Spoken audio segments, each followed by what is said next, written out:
He has old man vision.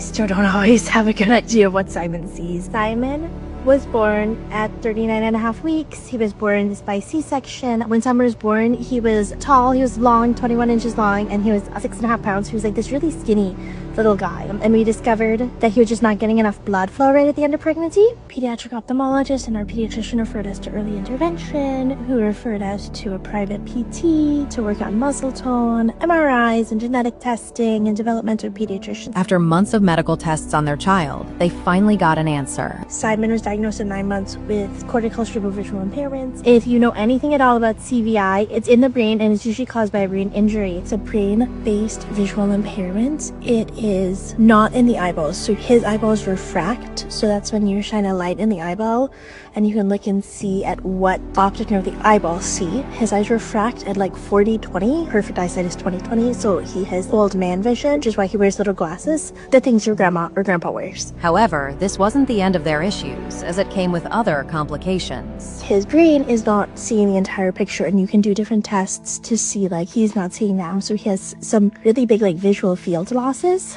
especially in his lower field, which is why he uses a white cane, and he has some struggles in controlling his eyeballs. He kind of whips his head around to try to see, to get his eyes moving. That's called ocular motor apraxia.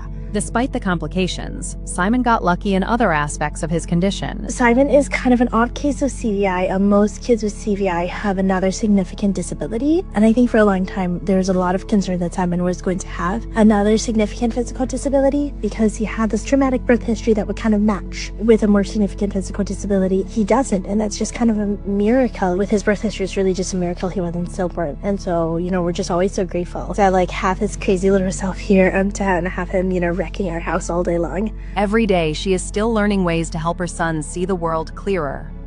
Still don't always have a good idea of what Simon sees. So many individuals with CVI need a lot of light to be able to see. Simon's actually the opposite. From everything we can tell, it seems like too much light just like doesn't work for him. And that is some adults with CVI talk about that too much light blinds them. So we really have to wait until he gets older to confirm that. He seems to prefer like dimmer lighting. Some of the characteristics are a need for movement. So an individual can only see things if that item is moving. And that really affects Simon. If something is moving, he is lasered into it as long as it's not moving too fast. If it's moving too fast, he's not seeing it at all. But if it's still just sitting on the ground and he just walks in, there's a solid chance he didn't see it. We set up a little gift display on the couch in his bedroom recently, and he walked into that room in and out like 5 times and never noticed that there was books and pajamas on the couch for him. But if something's moving, he'll go and harass it immediately. Simon and his parents don't let his disability stop him from living his life in any physical way he can.